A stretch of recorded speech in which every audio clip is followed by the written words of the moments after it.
अस्सलाम वालेकुम, क्या हाल है दोस्तों? खैरियत से हैं? मेरे सामने 3 टन का फोलिफ्ट खड़ा है। मैं इससे पहले काफ़ी सारी वीडियोस फोलिफ्ट ऑपरेटिंग के हवाले से बना चुका हूं। आज आपको मैं दिखाता हूं। अच्छा, ये फोलिफ्ट है मेरे साथ। 3 टन का फोलिफ्ट है, आपको नज़र आ रहा होगा। फोलिफ्ट तकरीबन सारे सेम होते हैं। 3 टन का हो, 2 का हो, 1 का हो, 5 का हो, 7 का हो, 10 का हो, जितने भी फोलिफ्ट होते हैं तकरीबन सारे सेम ही होते हैं। उनके फंक्शन सेम होते हैं। हाँ, ये जो लीवर हैं मैं आपको दिखाता हूँ आगे जाके। ये जो लीवर हैं ये डिफरेंट हो सकते हैं, जगह आगे पीछे हो सकती है, ज़्यादा हो सकते हैं, कम हो सकते हैं, लेकिन फोलिफ्ट का जो फंक्शन है वो तकरीबन सेम होता है। अच्छा, सबसे पहले ये आपको जब आप ट्रेनिंग के लिए जाते हैं तो जो मेन चीज़ देखी जाती है कि आपको कहते हैं कि फोलिफ्ट पे आप बैठें। जब आप बैठने लगते हैं तो वो आपका तरीक़ेकार देखते हैं कि किस तरह बंदा बैठता है। दोनों साइड ही होती हैं, दोनों साइडें ओपन होती है, लेकिन हमने ये दूसरी साइड जो है वो क्लोज़ की हुई है, बंद की हुई है, ताकि उधर से कोई ना चढ़ सके, उधर बैठने की जगह ना हो, सेफ्टी के पर्पज़ के लिहाज से। ये हमने सामने ग्रिल लगाई हुई है, आपको नज़र आ रही होगी। अगर खुदा न खास्ता कोई चीज़ गिर जाती है तो उससे सेफ्टी के लिए। अच्छा, जब आपको चढ़ने के लिए कहा जाता है तो ये एक्चुअल जो आपकी लेफ़्ट हैंड साइड होती है, यही चढ़ने के लिए, फोलिफ्ट पे बैठने के लिए यही जगह इस्तेमाल की जाती है, लेफ़्ट हैंड साइड से। ये याद रखिएगा। राइट हैंड से आप चढ़ेंगे, अगर टेस्ट के लिए गए हैं तो आपको पहले मिनट में ही आपको फेल कर दिया जाएगा। आप लेफ़्ट हैंड से इस तरह ये जगह भी आपको नज़र आ रही होगी बनी हुई है। लेफ़्ट हैंड से आप इस तरह पकड़ के, दूसरे हाथ से मेरे हाथ में मोबाइल है तो आप इस तरह पकड़ के, इस तरह पकड़ के आराम से इस तरह बैठ सकते हैं। ठीक है, हो गया जी। अच्छा, उसके बाद मैं आपको इसके फंक्शन दिखाता हूँ, फिर आपको मैं थोड़ा चला के भी दिखाता हूँ। अच्छा जी, चले आए प्रॉपर, हम शुरू करते हैं। सबसे पहले आपने, जैसे मैंने बताया, इस हैंडल को, ये आपके लेफ्ट हैंड पे होता है, इस हैंडल को पकड़ के आपने ऊपर बैठ जाना है सीट पे। अच्छा, उसके बाद जो पहला काम आपने करना है, सीट को एडजस्ट कर लेना है। सीट को एडजस्ट करके अपने हिसाब से, जिधर आपके पैर ठीक लग रहे हैं उस हिसाब से आपने इसको एडजस्ट कर लेना है। एडजस्ट करने के बाद दूसरा काम आपने जो करना है वो सीट बेल्ट जो होता है ये आपने लगा लेना है। ये बहुत ज़रूरी है। ये जो नुक्ते हैं ना, अगर आप इनमें से एक भी मिस करेंगे ना तो जो इंस्पेक्टर है, जो आपकी इंस्पेक्शन कर रहा है, वो आपको इसके नंबर कम देगा या फेल भी कर सकता है। इसकी इधर जगह बनी होती है। ये सिर्फ गाड़ियों के लिए ज़रूरी नहीं होता, फोलिफ्ट के लिए भी ऐसा ही ज़रूरी होता है। खुदा ना खास्ता अगर आप कोई चीज़ भारी उठाते हैं, फोलिफ्ट आगे टेंट हो जाता है तो आपके गिरने के ख़तरे होते हैं, क्योंकि ये हमने जाली लगाई हुई है। जो ओरिजिनल होता है उसकी जाली नहीं होती, तो आप आगे गिर सकते हैं, लोड के नीचे आ सकते हैं, वैसे टायर के नीचे आ सकते हैं। तो इस चीज़ को ज़रूर ध्यान में रखें कि आपने सेफ्टी हार्नेस जो सीट बेल्ट है ज़रूर लगाना है। उसके बाद ये हैंड ब्रेक आपने पहले नहीं हटानी, पहले आपने फोलिफ्ट को स्टार्ट करना है। जब मैं स्टार्ट करूंगा तो शोर हो जाएगा, फिर आप इशारों से समझने की कोशिश कीजिएगा। फोलिफ्ट को आपने स्टार्ट करना है। अगर सर्दियों का मौसम है तो आप एक दफ़ा इसको थोड़ा गर्म कर लें, अगर नहीं तो फिर आप इसको डायरेक्ट भी स्टार्ट कर सकते हैं। फोलिफ्ट हमारा स्टार्ट हो गया है। उसके बाद ये चीज़ आपने चेक करनी है, फ्यूल हमारा ठीक है, फोलिफ्ट जो है हीटअप तो नहीं है। फोलिफ्ट अगर हीटअप होगा तो आप इंस्पेक्टर को बोल सकते हैं कि हमारा फोलिफ्ट हीटअप है, क्या मैं इसको चलाऊं या इसको आप चेंज करेंगे। अगर वो कहता है चला लें तो कोई इश्यू नहीं है।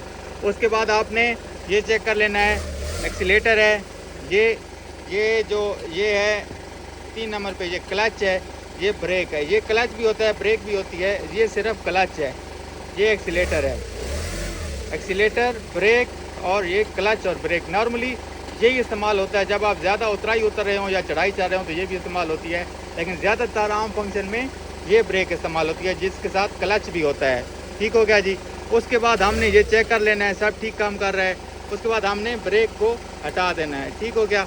अगर आप देख लें आगे, ब्लेड जो हमारे फोर्क हैं वो नीचे पड़े हुए हैं, तो आपने हल्का सा इसको उठा लेना है, ताकि जब आप चलेंगे तो वो नीचे रगड़ की वजह से शोर भी होगा और फोलिफ्ट भारी भी होगा।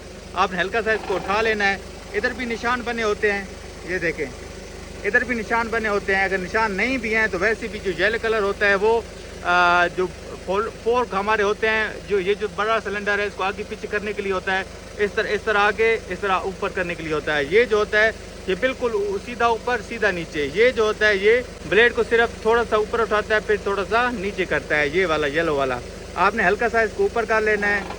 ब्लेड देख लेने हैं आपको, ब्लेड सीधे हैं कि टेढ़े हैं। अगर ऊपर नीचे हैं ये इस तरह आपने इनको बराबर कर लेना है, अगर आपको नज़र आ रहा है कि ये थोड़े टेढ़े मेढ़े हैं तो। अच्छा, उसके बाद आपने क्या करना है, हल्का सा इसको आपने पहले इसको गियर लगाना है।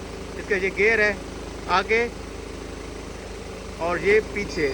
आपने पहले गियर चेक कर लेना है, इधर चेक कर लेना है, डैशबोर्ड में आपने चेक कर लेना है कि आपको बीप, रिवर्स में बीप का साउंड आ रहा है और इधर कोई लाइट वगैरह ऑन तो नहीं है, इन एरर में से कोई लाइट ऑन नहीं होनी चाहिए।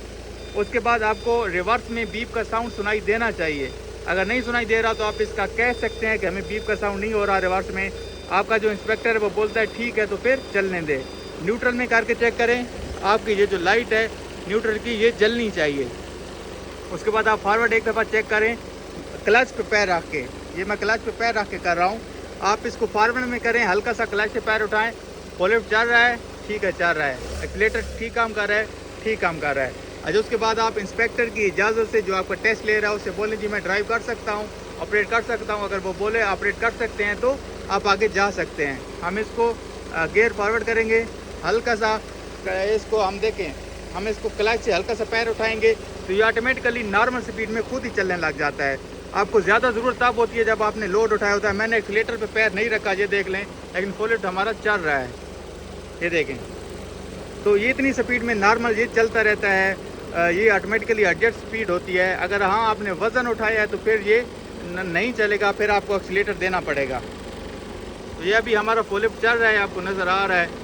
तो अच्छा उसके बाद हम कोई चीज़ उठाते हैं, मैं आपको दिखाता हूँ कि चीज़ उठा के आपने कोई भी वजनी चीज़, इसका जो मैक्स लोड है वो 3 टन है, लेकिन ये अगर आप काम कर रहे हैं अंडरग्राउंड, मतलब किसी सेफ जगह पे काम कर रहे हैं, आप 3 टन से ज़्यादा भी उठा सकते हैं। लेकिन मैं रेकमेंड नहीं करूँगा कि 3 टन से आप इसको ज़्यादा उठाएँ, क्योंकि उसमें गिरने का खतरा होता है। अगर आप स्किल्ड नहीं हैं तो उसमें आपको खतरा हो सकता है, नुकसान हो सकता है।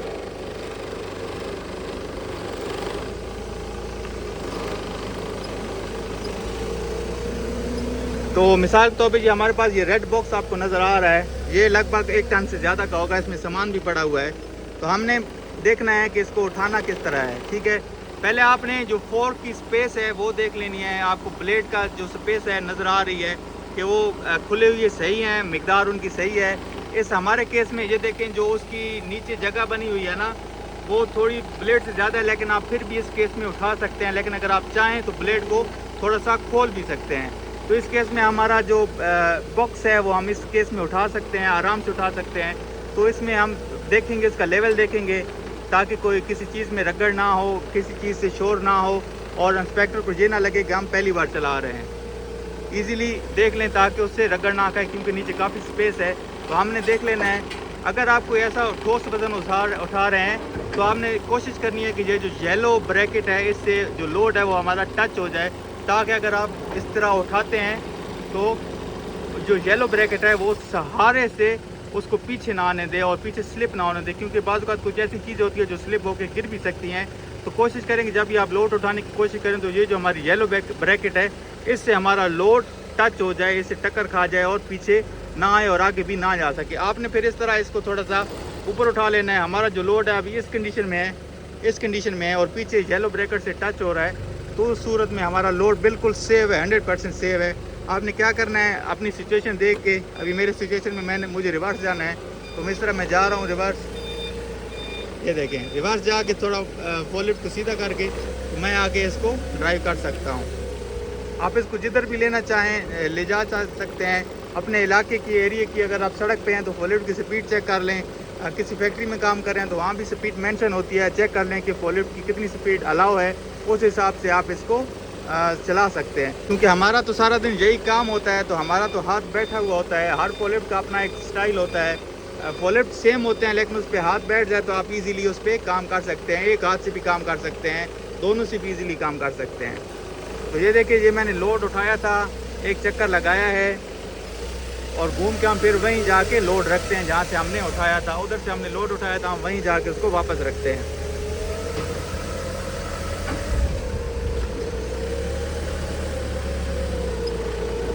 अगर आप पहली दफ़ा इसको चला रहे हैं इंस्पेक्टर के सामने तो बिल्कुल ज़्यादा एक्सीलेटर मत दें, नॉर्मल स्पीड में सुकून से चलाएं, ताकि जो इंस्पेक्टर है उसको पता चले कि आपका हाथ बहुत ज़बरदस्त है, इस पर बैठा हुआ है। नीचे देख लें, जहाँ लकड़ियाँ रखी हुई हैं उसका स्टैंड वगैरह है, उस पर बिल्कुल परफेक्ट आ गया है। फिर हमने इसको रखना है नीचे, हमारा जो लोड है वो नीचे बैठ चुका है। हमने हमारे जो फोर्क हैं वो आराम से पीछे निकाल लेने हैं इस तरह, ये देखिए बिल्कुल लेवल में सुकून से बाहर आ गए हैं।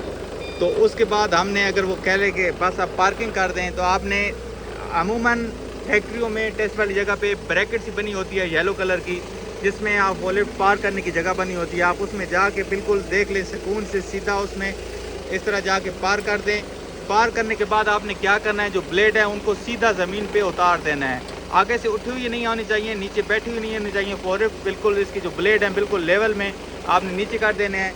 नीचे करने के बाद आपने हैंड ब्रेक को खींचना है। हैंड ब्रेक खींचने के बाद आपने स्विच बंद कर देना है। स्विच बंद करने के बाद आपने, अगर वो इजाज़त दे तो उतरना है, तो आपने इसको सुकून से अनटाई कर लेना है, उतर जाना है। तो इतनी सी बात थी दोस्तों। मज़ीद अगर कोई डिटेल चाहिए हो तो आप मुझसे पूछ सकते हैं। बहुत शुक्रिया। अल्लाह हाफ़िज़।